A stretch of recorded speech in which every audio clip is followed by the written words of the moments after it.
네.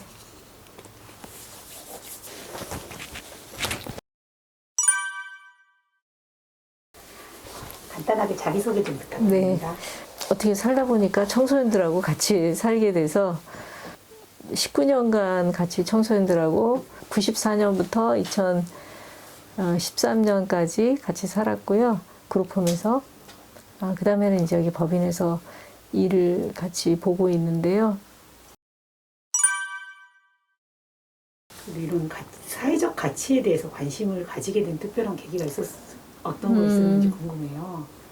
대학교 3학년 때 뭐 야학을 좀 했었거든요. 예, 야학을 하게 되면서 어린 청소년들이 그렇게 일을 장시간 노동하고 하는 것을 보게 됐고 많이 놀랐고 좀 같이 있고 싶다 이런 생각을 좀 했거든요. 근데 그게 이제 보니까 계속 연결이 되더라고요. 이제 남편을 만나서 또 이렇게 그 작은 교회에 사모 내지는 활동가로서 같이 있었을 때도 대부분 다 청소년 교인들이었기 때문에 그리고 또 거기서 만난 뭐 11살에서 14살 이런 청소년들이 또 집에서 살 수가 없어서 나와서 돌아다니고 하다가 저희 교회에 들어와서 잠을 자고 저희는 몰랐죠. 이 청소년들이 어떤 청소년인지도 몰랐고 이 청소년들을 시에서도 좀 알아보고 주변 사람들에게도 알아보고 직접 가정 방문도 해보고 했음에도 사실 갈 곳이 없었다라는 걸 알게 됐고 또 지역에 있는 조금 나이 16, 17 청소년들이 또 다시 와서 같이 먹고 자고 하는 교회였어요. 이렇게 일반 교회처럼 의자들이 이렇게 있고 한 교회가 아니라 연립주택 3층이어가지고 네. 그러다가 이제 그 교회에서 같이 사는 게 사실 쉽지 않았고 지역에서도 계속 문제 제기하고 그리고 이제 저희는 작은 단위로 살아야 되겠다는 것을 경험적으로 알게 됐고 왜냐하면 숫자가 많아지면 거기에 이제 서열이 생기고 위계가 생기면서 폭력적인 상황이 벌어지고 하는 것을 알게 됐기 때문에 가정이 깨진 청소년들은 가정 단위로 보호하거나 살아가는 게 참 맞겠다. 이제 주변에 이런 일을 함께 하고 싶다는 분이 오셔서 같이 이렇게 2명, 3명 이렇게 한 가정씩 살게 되었는데 처음엔 알지 못했는데 나중에 보니까 그게 그룹홈이었어요. 이 그룹홈 형태는 대표님이 어쨌든 이런 형태들을 처음 갖춰갔다고 보면 되는 건가요? 어떠세요? 저희가 처음 한 건 아니고요. 카톨릭 쪽이나 뭐 이런 쪽에서 뭐 80년대 후반이나 이때부터 하신 분들이 계세요. 98년도부터 이제 저희가 다 같이 그룹홈 협의회 뭐 이런 것들도 만들고 해가지고 이제 법제화가 되게끔 같이 노력을 했죠. 그래서 2004년도에 그룹홈이 이제 공동생활 가정으로 아동복지법에 들어가게 된 거죠. 시설로. 난산의 그 지역을 어쨌든 선택할 때 여러 가지 마음가짐들이 있었을 것 같아요. 네, 저희 남편이 이제 긴급조치 세대라고 얘기를 하죠. 네, 그래서 같이 이제 뭐 민주화 투쟁도 하고 뭐 이런 목회자들이 공단이나 산동네나 뭐 농촌이나 이런 데로 많이 가셨어요. 그래서 이제 그게 민중교회라고 얘기를 하는데 그 민중교회를 하길 원해서 이제 선택한 곳이 반월공단의 이제 배후도시인 안산시가 된 거죠. 그 당시에는 80년대 개척을 했을 때 노동조합이라는 것 자체가 없었고 거기에 중소기업들이 많았는데 여러 가지 굉장히 열악한 환경이었기 때문에 노동상담소를 하려면 노동교회라는 이름이 맞겠다. 초창기 어쨌든 노동운동을 그러니까 거기서는 이제 노동상담소를 하면서 산재가 많이 났었어요. 프레스에 잘리거나 이런 청소년 굉장히 많았고요. 가스 질식해가지고 3명인가 즉사하기도 하고 밤새 뭐 하여튼 그런 사건 사고들이 굉장히 많았어요. 이제 가서 위로도 하고 또 이제 방법도 어떻게 해야 될지 좀 같이 상담도 하고 그런 역할도 좀 했죠. 남편분과는 워낙 뜻을 같이 했던 분이니까 상관없었는데 그 자녀가 받아들이는 거 이런 평가는 어땠는지 이런 것들이 궁금해요. 어쩌다가 우리 딸의 일기를 이렇게 보다 보니까 그 자기를 학교에서 거지 대장의 딸이라고 놀린다. 그래서 자기는 너무 속상하고 또 뭐 울기도 하고 또 뭐 어떤 오빠가 자기 엄마 보고 엄마라고 부르고 싶다 했을 때 자기도 너무 속상했다라는 그러면서 이제 일기장에 써놓은 걸 보고 선생님이 참 잘 다독여 주셨더라고요. 그래서 참 이게 자식 키우는 거는 내가 키우는 게 아니다 이런 걸 알 수 있었고 참 사회가 키우는 거구나 우리 아이들은. 네. 지금에 와서 본인이 얘기하는 거는 자기는 공동체 삶을 살았다 이렇게 좋게 평가를 하더라고요. 작년부터 손주들하고 같이 살게 돼서 이제 같이 그룹홈에서 살았던 청소년이 한테 이제 전화를 해가지고 맞아 언니한테 너무 그때 못 해줬으니까 이제 좀 잘해줘야지 이제 갚는 거야 그런 얘기를 하더라고요. 그렇죠. 청소년은 두세 명도 어렵잖아요. 자기 자식도. 근데 이제 그만하고 싶을 때가 있으셨을 것 같아요. 사실 제가 어린이들 그런 청소년들 별 모르는 사람이었거든요. 근데 그렇게 자꾸 우리 곁을 자꾸 맴도는 그런 청소년이 참 밉지가 않고 이렇게 좋은 마음을 주셨던 것 같아요. 저는 그래서 그렇게 막 힘들거나 막 물론 그때 초창기 2년이 제일 힘들었어요. 그래서 그때는 뭐 8명 처음에 만났는데 8명인 줄 알았는데 이제 겨울쯤 되니까 막 열댓 명이 되고 밤에 또 청소년들이 들어오고 막 여러 가지 옥신각신 서로 길들이는 그런 과정들 다 이렇게 이 친구들의 세계가 있거든요. 여기 온 청소년은 열댓 명밖에 안 되지만 고구마 뿌리처럼 쫙 연결된 그들의 세계가 있는데 거기서 생기는 사건 사고들이 꽤 많다라는 걸 알게 됐고 무식하면 용감하다고 못 모르고 시작했구나 이런 것들 2년 동안은 많이 울고 살았던 것 같아요. 오늘은 또 무슨 일이 터질까. 가장 어려운 부분은 어떤 게 있었을까요? 안전 이런 거죠. 우리 청소년 아니라 하더라도 이들의 친구가 뛰어내리거나 뭐 가스를 하다가 이게 폐가 막 너무 많이 해가지고 터져가지고 뭐 이렇게 사망도 하고요. 2008년도에 우리 그룹홈에 살던 청소년이 친구 데려다주고 오려고 나갔다가 선배들한테 중3이었는데 고등학교 간 선배들 3명한테 폭력을 당해가지고 사망한 사건이 있었어요.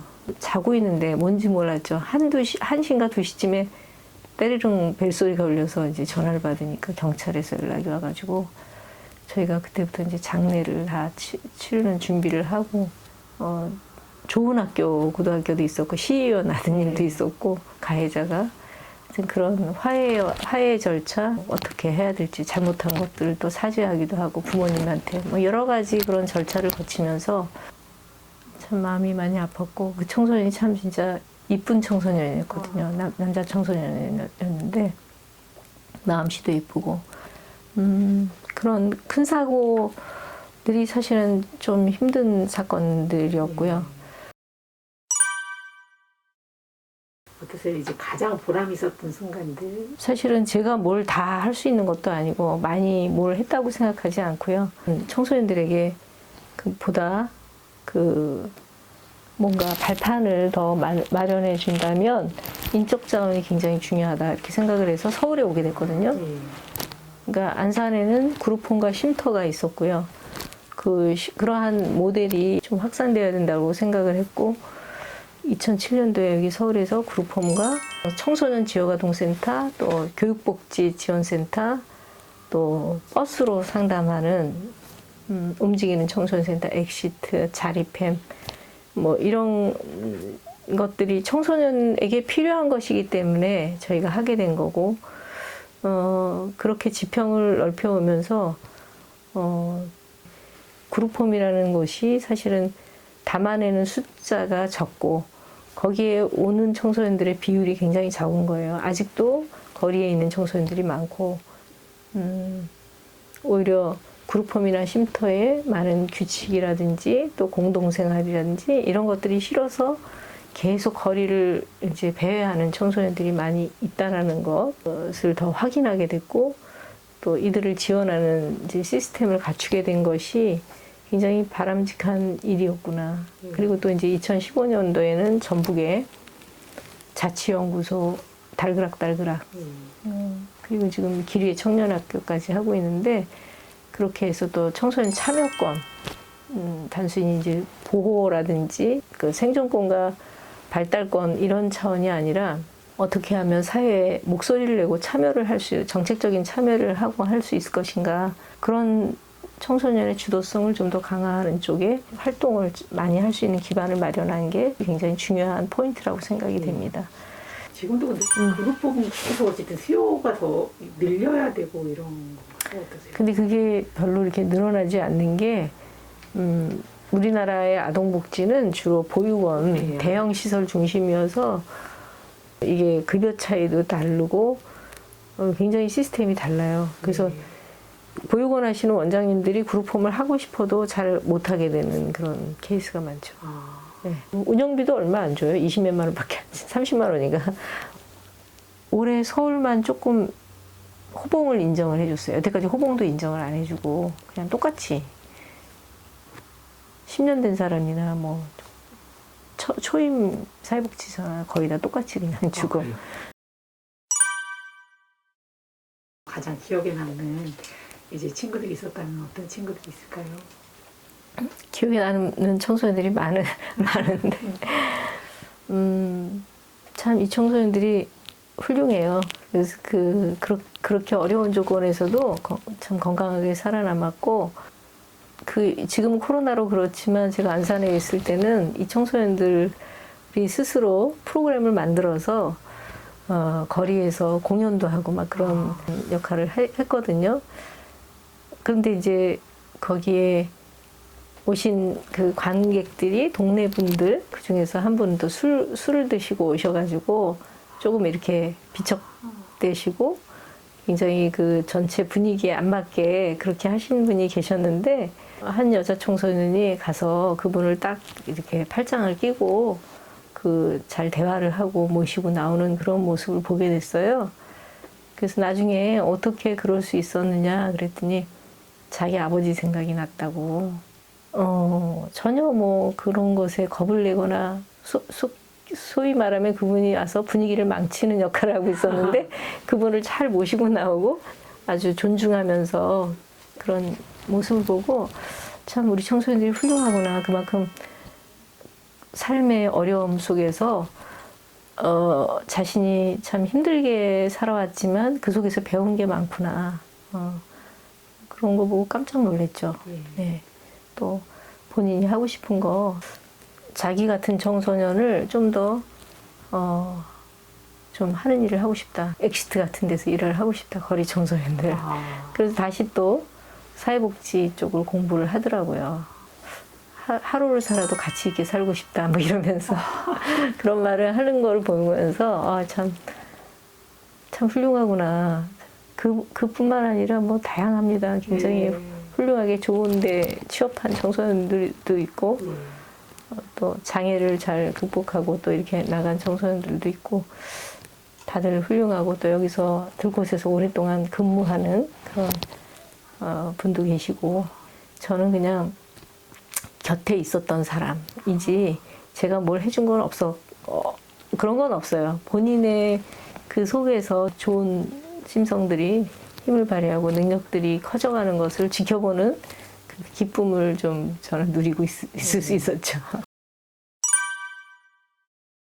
부모님들 이런 분들이 네. 봤을 때 두 분의 삶이 어떠셨을까? 네. 초반에는 되게 반대도 많으셨을 것 같다는 생각도 들었어요. 우리 시어머니 같이 살았거든요. 처음 만났을 때 우리 시어머니가, 우리가 맞이여가지고 시어머니하고 딸하고 같은 방을 쓰고 있고, 거기에 이제 여자 청소년들 같이 있었고, 그래서 처음 어머님이 힘들어하셨고 집에서 나가시겠다고 하고, 근데 어머님이 마음 바꾸셨어요. 한번 많이 아프셨고 그러시면서 자신의 마음을 바꾸시려고 하고, 마음 공부를 하시려고 하고 하시면서 다른 그룹홈에서 일도 같이 하시기도 하고 그래서 처음엔 많이 반대하셨지만 나중에는 굉장히 큰 조력자가 되셨고 예. 어떠세요? 인생을 살면서 가장 중요하게 생각하는 가치? 하나님 사랑과 이웃 사랑이죠. 네. 네, 근데 어쨌든 이웃 사랑이라는 게 가장 가까이 있는 사람들로부터 시작하지 않나. 예. 가족 내에서만 참 서로 사랑하고 살면은 우리 사회가 참 건강할 수밖에 없는데 그게 힘들어서 예. 우리 청소년들이 다 이제 집을 탈출하고 탈가정을 하고 하는 걸 보면서 정말 가까이 있는 사람들과 사랑하고 사는 게 얼마나 고귀한 일인가. 그게 참 귀중하다고 생각이 됩니다. 선생님이 생각하시는 사회적 가치, 사회적 경제가 김 대표님만의 이야기로 단어로 어떻게 설명해 주실 수 있어요? 저는 제가 생각하는 거는 높은 산을 깎아서 골짜기를 메우는 일이라고 생각이 돼요. 그래서 좀 가진 분들은 서로 나누고 조금 부족하다 싶은 분들은 좀 편안하게 받을 수 있고 네, 너무 절차가 까다롭거나 그렇지 않고 그냥 부족하고 뭔가 열등하고 해서 받는 그런 수혜자로서의 그런 지위 신분이 아니라 존엄한 사람이었기 때문에 그런 존엄성을 잃지 않도록 사회가 뒷받침하는 그런 사회가 됐으면 좋겠습니다. 네. 요즘 그래도 여러 가지 좋은 제도들이 많이 생기고 그러고 있는데 그래도 좀 더 시급하게 바뀌거나 보완되었으면 하는 요소가 있다면. 네, 보건복지부는 오랫동안 이제 그 실험 실습을 거쳐서 지금 많이 안정적으로 지원이 된다면 여성가족부 쪽에 속하는 쉼터라든지 또 그 소속이 없는 거리 청소년들은 지원이 너무 부족해서 최근에 생기기 시작을 했죠. 그래서 뭐 쉼터에서 한 2년 정도 그런 어떤 있었다라는 증명이 되면 뭐 보호종료 청소년에게 주는 자립수당 이런 것들도 줄 수 있고 그럼에도 불구하고 지금 현재 받고 있는 청소년은 받을 수 있는 기준에 그 기준에 피트하게 맞아 떨어지는 청소년이 거의 없어서 지원할 청소년이 거의 없는 거예요. 청소년들이 좀 쉽게 다가갈 수 있도록 그런 절차를 좀 간소화해야 되는데 아직은 그런 것들이 굉장히 번거로워요. 그래서 많이 옆에서 서포트 해야 되고 실무자들이 그런 것들이 좀 많이 개선이 돼야 될 것 같고요. 자립지원관 작년에 시작을 했지만 사업비가 많이 부족해서 네. 후기 청소년들이 나와서 살려면 제일 중요한 게 주거잖아요. 주거비 지원하려면 월 30만 원씩 월세를 최소한 1년 그래야지 심리적인 안정을 갖고 뭔가 자기가 하고 싶은 걸 찾는 거죠. 근데 그게 참 사업비가 너무 없어서 네. 돈이 많이 필요하네요. 그죠? 네네. 생필품 뭐 이런 거 의료 지원 또 취업에 관한 교육비라든지 LH 주택에 지원할 수 있도록 서류도 이렇게 도와주고 하는 그런 일들이 많이 있는데 새롭게 시작할 수 있도록 도움이 되는 그런 제도가 됐으면 좋겠어요. 실질적으로. 추천해주고 싶은 분이 이런 사회적 경제인. 네, 사회적 경제 잘하시는 분 여기 관악구에 또 계세요. 나효오 이사님이라고 여기서 젊었을 때부터 이 남곡 지역의 어려운 이 빈민촌에서 활동을 계속 해오시다가 지금 착한 여행사라고 공정 여행 하시는 분. 네. 그러니까 저희 같은 사람들이 막 돈이 많지도 않고 네네네. 저희가 뭔가 할 수 있는 네네. 재능 기부 이런 네네. 걸로 뭔가 도움을 드릴 수 있는 부분이 있다면 네. 혹시 어떤 게 있을까 궁금해서. 네. 근데 돈이 많은 사람들이 후원을 하지는 않더라고요. 소액 후원. 저희 기관에 주 후원자는 10,000원, 뭐 20,000원. 개미 후원자들이 주축이 되어서 저희는 그 IMF 때도 큰 타격이 없었어요. 그때 기업들이 많이 쓰러져 나갔어도 기업 후원의 비율이 굉장히 작고 다 이렇게 소액 후원이었기 때문에 한 땀 한 땀이 굉장히 중요하고 그 다음에 이제 노력 봉사를 하신다면 엑시트 이거 있다면 활동가 교육을 받고 활동을 한번 해보신다든지 하면서 청소년들과 같이 접해보고 거리 청소년들에게 같이 밥도 전달해주고 뭐 이런 건 하실 수 있어요. 근데 교육을 반드시 받으셔야 돼요. 그 기업도 후원해서 어떤 기업 듣고 그러려면 그 기업은 얼마 정도의 비용을 준비해야 돼요? 그러니까 가정당으로는 150만 원 정도를 그 매월 내고 그렇게 해서 이름을 저희가 그 기업 이름을 붙여주고 그 가정 청소년들하고 지금 코로나 때문에 어렵지만 같이 식사를 한다든지 뭐 행사 때 같이 만난다든지 그런 역할을 하시는 정도로 하고 저희가 아모텍이라는 데는 굉장히 적극적으로 하셔서 직원들을 훈련시켜서 멘토링으로 보내시기도 하고 그렇게 여기를 거쳐가신 분들이 어쨌든 다시 여기로 후원자가 많이 돼 계신가요? 어떠세요? 후원들도 하죠. 우리가 자립생들이 다는 아니지만 그래도 열심히 하는 청소년들은 하고 있어요. 여기서 검정고시하고 해가지고 아는 분하고 연결해서 취업을 해가지고 아직까지 거의 10년 가까이 지금 과장 달고 계속 일을 하고 있어요. 그래서 그 청소년이 계속 또 후원을 하고 해서 이제 그룹홈에서 이제 만 18세가 되면은 우리가 자립식을 하거든요. 근데 그때 이제 저희가 후원자들 감사패 주는데 그 청소년도 이제 감사패를 받고 그런 적이 있죠. 이 길이 후회되는 순간은 없으셨을 것 같아요. 네, 맞습니다. 이렇게 멀리까지 와주시니까 감사하죠. 네, 저희는 개인적으로 사실 너무 즐겁기는 해요. 그러신 것 같아요. 네.